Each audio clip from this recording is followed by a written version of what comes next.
Assalamualaikum dan selamat sejahtera semua. Saya ada sediakan slide saya dalam bentuk MP4, maknanya dalam bentuk video lebih kurang 4 minit, dan saya mohon urus setia untuk klik spacebar atau pause setiap kali satu slide.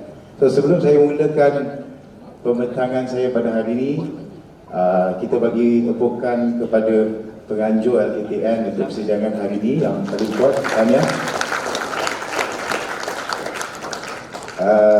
Maka bermaksud kita punya pembentangan berkaitan dengan KENAF sudah pun berakhir. Saya hari ini berkongsi tentang satu tajuk berkaitan dengan hemp industry yang selalu salah ertikan di dalam konteks cannabis itu sendiri. So tetapi sebelum saya kongsikan slide itu, saya minta semua mesti tak nak lepaskan peluang untuk lihat 2 minit video yang akan saya kongsikan on my first slide sebelum kita mulakan pembentangan saya. So 2 minit itu nanti saya akan ulaskan.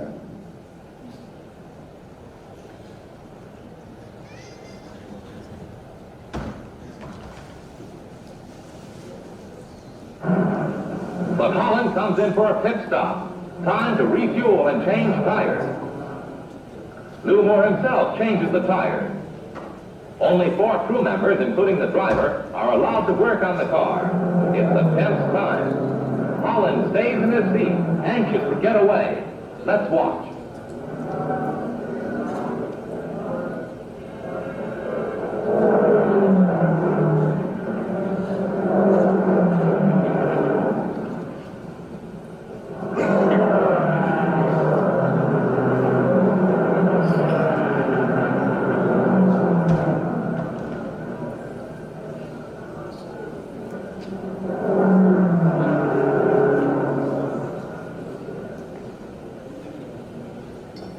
Mereka akan dapat menjalankan ini dalam tempoh lebih kurang 1 minit 7 saat.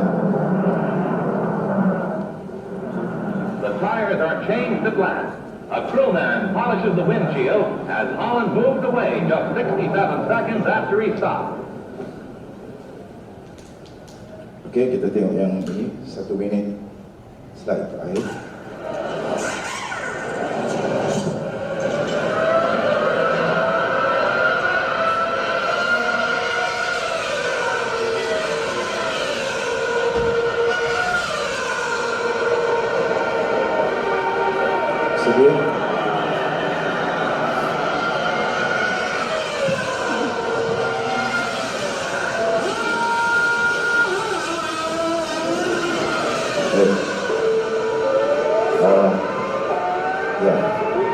Michael Schumacher Just play the slide. I think I have the second one as well.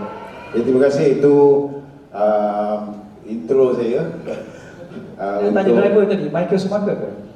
Boleh jadi. Terima kasih. Okay, just pause this. Saya selamat sejahtera semua.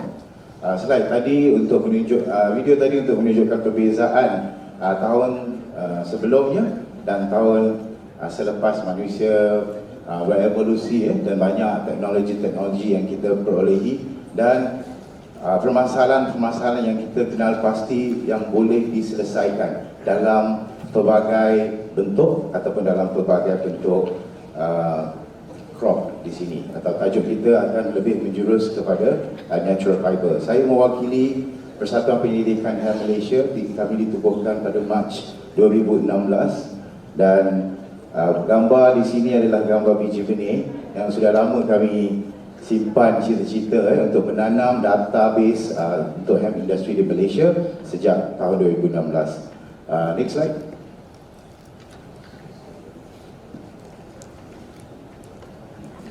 Jadi tajuk saya hari ini adalah potensi hemp industry di Malaysia atau Green Crush tadi tu. Mungkin ada yang belum pernah ke laman web kami, iaitu www.hemptech.org.my. Potensi ini saya kongsikan berdasarkan 3 potensi yang saya ambil daripada rujukan di bawah United Nations. Next.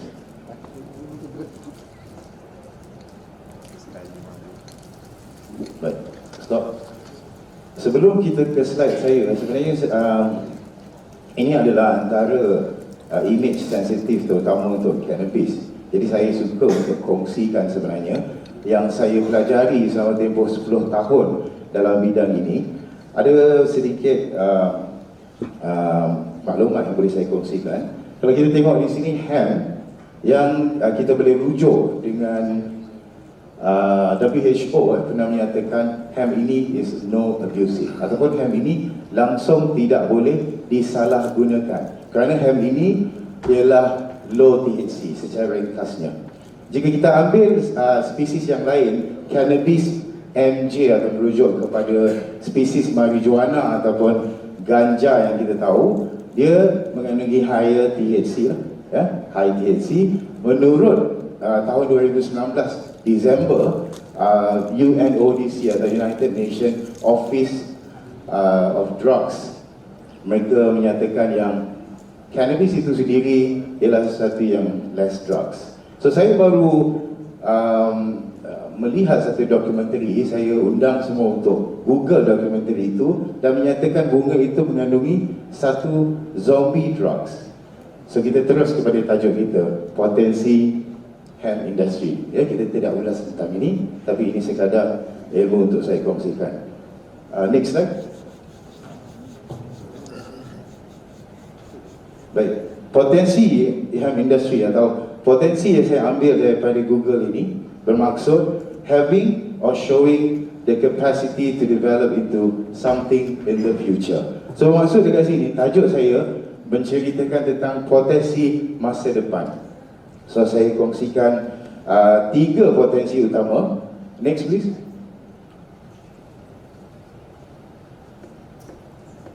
Ya, 3 potensi hemp industry. Apa itu?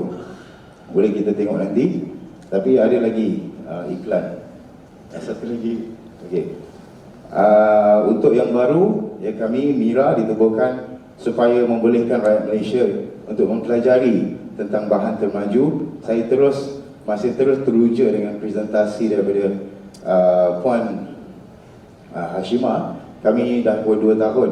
Kami banyak berkomunikasi sepanjang MCO ni, dan kami banyak berkomunikasi tentang isu-isu climate dan advanced material seperti yang beliau pembentangkan tadi.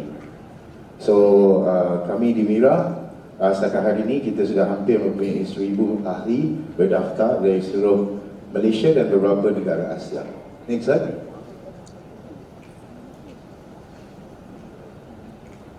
Baik, nilai kami di MIRA, kami mempunyai 5 tonggak utama. Tonggak pertama kami adalah, kerja kami adalah atas kesukarelawan dan kami bekerja atas dasar kerjasama, dan kami membentuk komuniti yang berilmu. Sejak 2015 kami membentuk Hemp Malaysia Community di Facebook untuk memberi peluang kepada industri hemp supaya dapat dikongsi kepada lebih luas masyarakat di Malaysia ini. Dan seterusnya kami juga menjalankan banyak bengkel dan juga training melalui knowledge sharing dan data collection dan juga updating.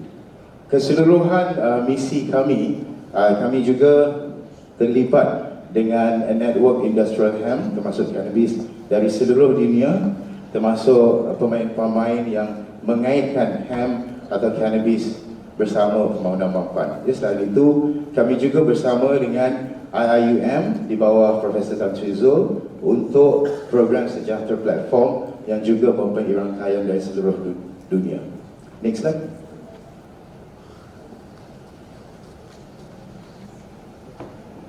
Pencapaian MIRA di musim MCO, izinkan saya untuk kongsi, iaitu yang pertama, kami juga pernah menganjurkan forum, mungkin anda boleh nampak di website MIRA, kami pernah anjurkan forum dan juga bengkel berkaitan dengan pembuatan susu protein daripada hemp dan juga pembuatan fabrik termasuk bahan binaan.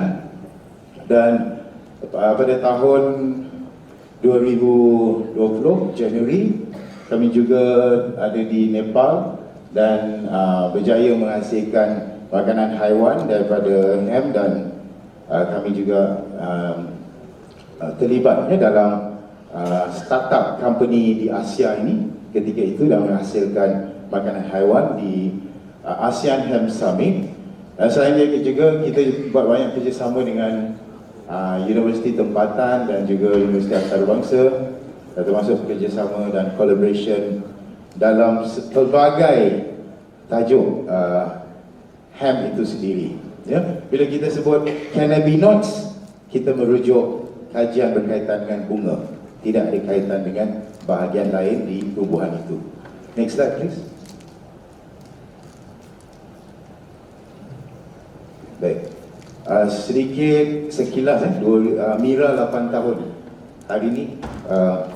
Tahun 2015 kami mulakan dengan community untuk mensasarkan pembaca Melayu di Malaysia dalam tajuk ham, dan 2016 kami mula keluar dari Malaysia iaitu di World Ham Congress, dan seterusnya ke Jepun dan berjumpa dengan Tun Mahathir seminggu sebelum penubuhan kerajaan baru ketika itu. Dan kami juga bersama dengan strategic partner untuk bersama semua NGO seluruh dunia pada tahun 2018 untuk membuat satu surat kepada pihak United Nations supaya dapat melihat industri ini dan memberi peluang kepada industri itu. Dan alhamdulillah setahun selepas itu, disitulah United Nations mula menyatakan yang cannabis itu adalah less dangerous, dan semua negara di bawah PBB dicadangkan untuk menjadualkan semula cannabis itu, menjadualkan bahagian-bahagian yang tidak mengandungi dadah, iaitu bahagian resin. Ini saya undang semua untuk baca dokumen penjadualan semula itu tadi. So tahun 2019 kami anjurkan forum pertama di IIUM dan juga bersama rakan strategik untuk IHA Forum. Seterusnya 2020 di ASEAN Ham Summit, dan 2021 kami banyak terlibat dengan online, dan alhamdulillah selepas MCO kami sudah pun beroperasi di Bangkok selain di Kuala Lumpur untuk kerjasama dengan pihak Kementerian Kesihatan di Thailand dan juga kajian berkaitan dengan ham yang dah lama kami tunggu di Malaysia. Next slide. Okey. Potensi ham industri kita pada tajuk saya. Matlamat ni amat luas dan saling bergantung. Namun kita tahu yang pembangunan mapan atau Sustainable Development Goal untuk mencapai semua 169 sasaran akan memberi isyarat untuk mencapai 17 matlamat ataupun the 17 goals. So SDG atau Sustainable Development Goals meliputi isu pembangunan sosial dan ekonomi termasuk kemiskinan, kelaparan, kesihatan, pendidikan, pemanasan global, kesedaran air, sanitasi, tenaga, urbanisasi, alam sekitar dan pastinya keadilan sosial. So resolusi ini adalah perjanjian antara kerajaan pada tahun 2015, maka dunia akan menilai semua negara dalam tahun 2030. Maka dengan itu saya kongsikan 3 potensi yang saya rasa penting yang ada di dalam ham industry itu tadi. Yang pertama adalah lestari dan kesejahteraan, dan yang kedua adalah bahan termaju yang banyak dikongsi-kongsikan oleh syarikat tadi, dan yang ketiga adalah kesihatan awam. Next slide.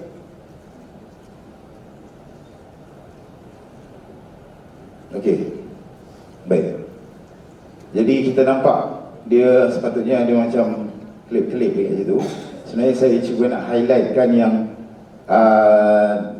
antara 17 matlamat ini telah dikenal pasti atau dinyatakan di bawah laman web UN itu tadi. Hampir 15 berkait dengan cannabis dan ham, yang mana saya telah bahasa Melayukan ni semua, iaitu tiada kemiskinan untuk yang pertama, dan kelaparan sifar, kesihatan baik dan kesejahteraan. Dan yang paling penting adalah pendidikan yang berkualiti. Kita harus lihat manusia atau masyarakat kita masa kehadapan ini, dalam keadaan endemik ini, kita memerlukan satu pendidikan yang berbeza.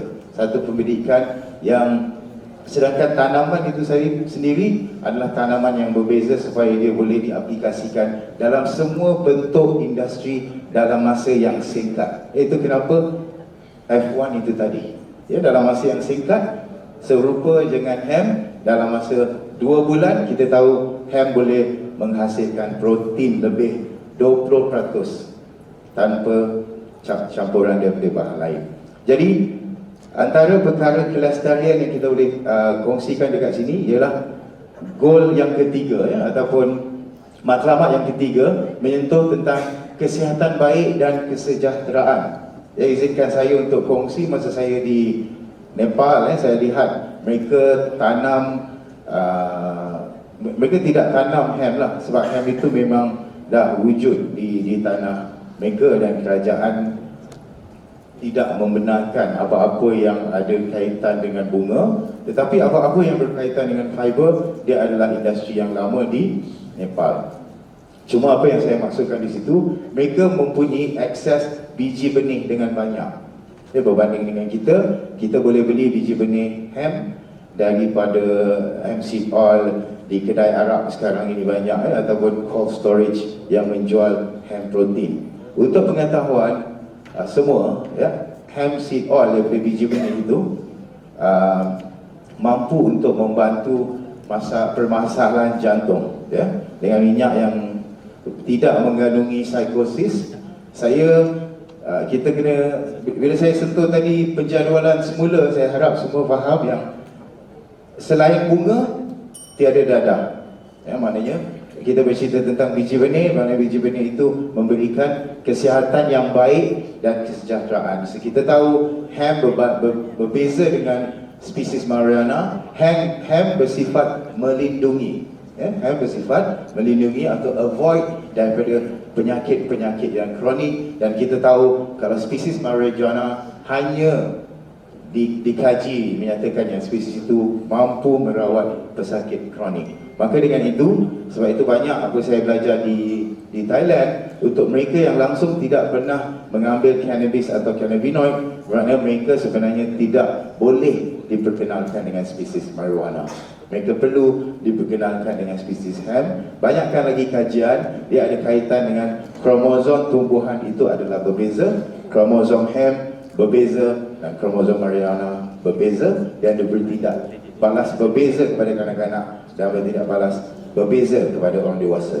So selain daripada itu, kita lihat banyak lagi perkara-perkara yang penting, seperti bahan binaan banyak yang kita dengar tadi. Kalau kita tengok goal matlamat ke-9, industri, inovasi dan infrastruktur, termasuk yang ke-11, bandar dan masyarakat mapan. Saya sangat aktif dalam goal 11 sejak 10 tahun dulu, dan saya sendiri adalah jawatankuasa di bawah LA21 di BKL, untuk memperkasakan Kuala Lumpur. So juga 12 penggunaan dan pengeluaran yang lebih bertanggungjawab. So itu sebenarnya saya faham mereka yang cuba menyatakan tentang bahan binaan yang bagus, bahan binaan yang ringan, sebenarnya mereka juga berkongsi tentang penggunaan dan pengeluaran yang bertanggungjawab. So itulah yang sepatutnya kita wujudkan, iaitu masyarakat yang nak bisnes tetapi material dia harus tidak memberi impak buruk kepada masyarakat awam dan dunia. Okay, next slide.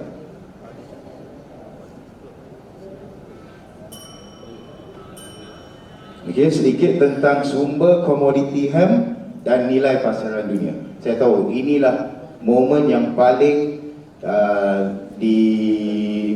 diminati, sebab saya pun observe daripada tahun 2016 ahli yang menyertai kami sampai 2019, ramai yang sudah ke arah terutama CBD. Kita tengok kalau di sini sebelah kiri atas, CBD 4.1 bilion disasarkan untuk tahun 2022, manakala pada tahun 2022 ke 2028 disasarkan hampir 15.4 bilion hanya untuk CBD industri, iaitu di bahagian bunganya sahaja.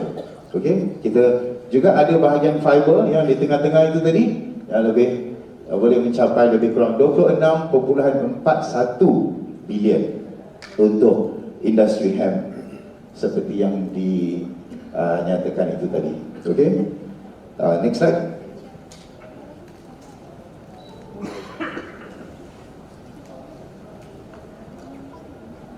Jadi persoalan dia yang kita dapat di sini, potensi hemp industri di Malaysia bagaimana? Saya pasti pemain-pemain Kenaf memahami kapasiti yang boleh disumbangkan oleh Kenaf dan bagaimana hemp itu sendiri dapat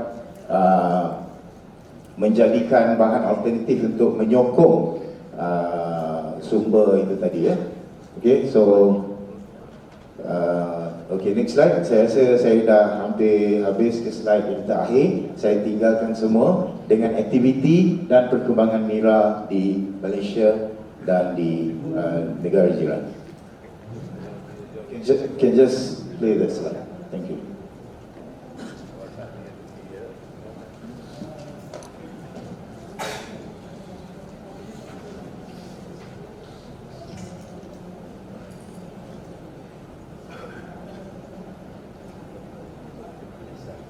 Ini projek kami di Medan dan Aceh melibatkan fiber.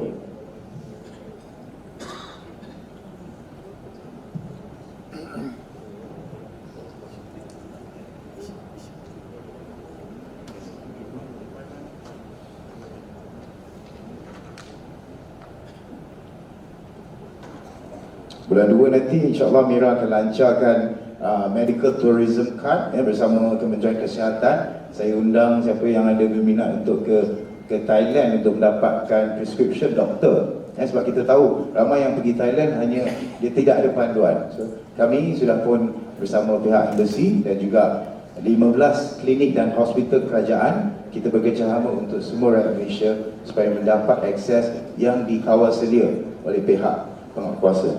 So, dengan itu saya ucapkan terima kasih atas perhatian semua. Okey, terima kasih Encik Johan Muhammad. Boleh tunggu dulu di pentas. Mungkin saya terus membuka soalan sesuatu yang baru. Mungkin saya tak pasti, mungkin saya sedikit lontaran ya. Mungkin Dr. Ramli kita dengar tadi dia menghasilkan kenaf yang hampir serupa daun macam hemp. Mungkin akan datang Dr. Ramli boleh tengok apa perbezaan yang nyata nantilah ya. Okey, untuk itu mungkin saya bukakan soalan sekiranya ada daripada audience.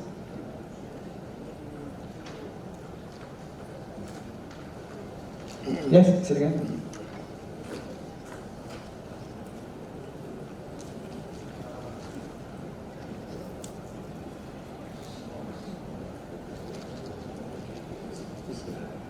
Assalamualaikum warahmatullahi wabarakatuh dan everybody. Hai Johan.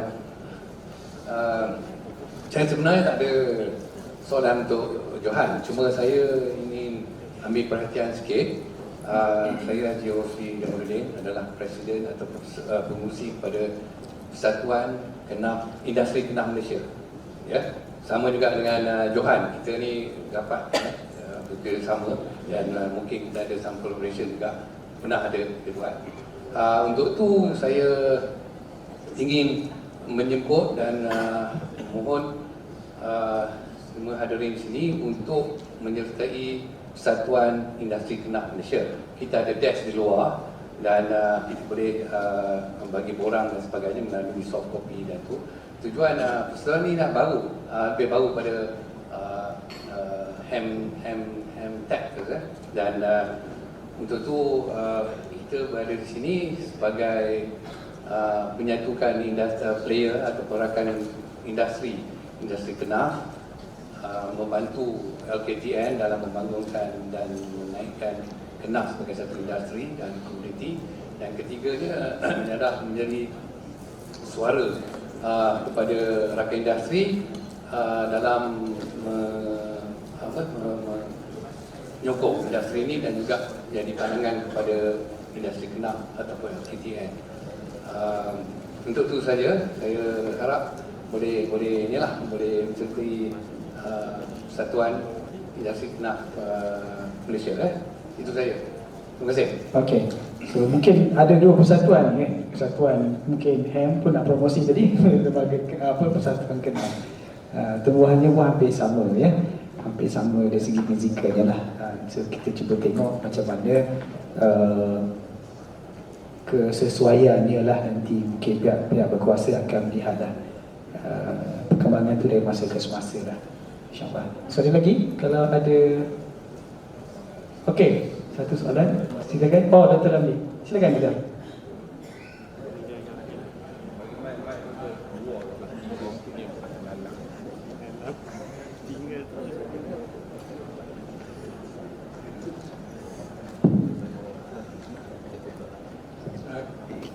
John, very interesting presentation, but what I'm asking you now, please correct me if I'm wrong, right? Okay, the hemp adalah cannabis sativa, right? Dia adalah sama spesies, sama dengan ganja, right? Except ganja, dia punya kandungan THC yang menghayalkan melebihi 10%, 20%. Whereas hemp is less than 1% is THC. Jadi kalau mengikut akta kita, akta dadahnya, maknanya walaupun kandungan dia walaupun 0.1% still ada mengandungi dadah THC, kandungan THC itu. Jadi itu sebab kita tak boleh please correct me if I'm wrong. Itu sebabnya kita tidak boleh tanam ganja ataupun hemp di Malaysia. Whereas Thailand dia ubah aktanya dan dia boleh tanam, right? So itu walaupun kalau kita nak propagate this hemp and so on, and if the akta stay as it is, yang mengatakan walaupun hemp mengandungi good for fiber production, tapi mengandungi THC yang menghayalkan maybe less than 1%, but still is dadah. Thank you. As your pendapat lah. Thank you, Doctor. I think coming from the British, kita dijejah di bawah British, kita memang merujuk. Kalau kita semua, izinkan saya untuk rujuk 21 ke 22 negara di Eropah. Mereka menyenaraikan 0.2 dan 0.1 THC sebagai anything coming from that particular plant ialah novel food. They don't use the word tadi you mentioned drugs. On because the abuse coming from the cannabis plant is THC, but guidance from the international level is anything not above than 0.3%. Bermakna kalau kita lihat industri atau sektor CBD yang sedang mendapat perhatian sejak 2-3 tahun ini, Eropah on a selective country, mereka sesudah pun meningkatkan industri hemp itu ke 1% THC, dan US juga, dan yang terkini in Australia juga untuk pasaran Jerman mereka. 1% itu sebenarnya untuk memberi satu industri CBD yang lengkap tanpa perlu menanam spesies marijuana. Dan the concern is actually the CBD industry can be an industry yang hanya tumbuh dari spesies clone. Okay, so the whole idea of introducing hemp is to introduce a new crop, a new healthy support system for the body. Meaning we are looking at that aspect. Okay, So kalau 0.1 dan 0.2 dan 0.3, sedangkan United Nations UNODC sendiri sudah menyatakan semua ini mesti dijadualkan semula, sebab semua ini tidak mengganggu kecuali bahagian resin sativa. I would say yes to what you mentioned, sativa, resin. Tapi kalau kita kata sativa, tidak tepat. Sativa itu adalah tumbuhan mengikut panduan United Nations tadi, ialah sativa bunga dia, resin dia. Okay, so there's already some Asian countries such as Nepal dan Jepun berjaya menghasilkan regulation yang tidak langsung melihat THC itu tadi. So just a little bit of extend some information is the Japan dan Nepal, mereka membenarkan rakyat untuk tanam sehingga 3 bulan, sekurang-kurangnya sampai beberapa industri yang tidak berkaitan dengan industri CBD atau bunga itu tadi. Dan apa yang kita lihat sebenarnya di Thailand, pengalaman saya sendiri, hampir setiap minggu saya ke Bangkok, sebenarnya CBD industri yang ada banyak adalah CBD yang tidak asli. Okay? Sebab itu the main reason kenapa Mira diperkenalkan adalah untuk memberitahu kita perlu dapatkan sesuatu yang asli. Even CBD pun ada 2 CBD, satu dari pokok marijuana, satu daripada hemp. Seperti yang saya sebut tadi, sekiranya kita mahu memperkenalkan cannabinoid ke badan as a reflection of the endocannabinoids kepada badan, perlu memperkenalkan hemp itu tadi dahulu. Tetapi sekiranya kita mempunyai ramai pesakit kronik, kita tidak boleh langsung bergantung dengan hemp. So coming from the harm reduction or coming from an alternative medicine, itu kita harus lihat angle itu. Yes, kita berurusan dengan dadah bila kita bercerita tentang cannabis, tetapi cannabis adalah less dangerous. Saya cuba type less dangerous drug /UNODC, kamu akan jumpa.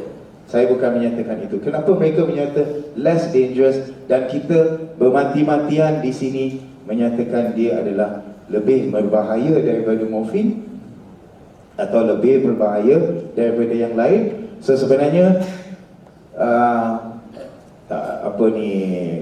THC saya setuju boleh di-abuse, dan kita di Mira tidak mempromosikan rekreasi ataupun apa-apa yang mempromot the smoking of the flower. So sebab itu kita harus faham dari segi hemp itu, kenapa hemp itu diperkenalkan. Seperti awal tadi saya nyatakan, hemp ini adalah salah satu cara untuk Malaysia defense, imunisasi badan manusia yang semakin lemah sekarang. Itu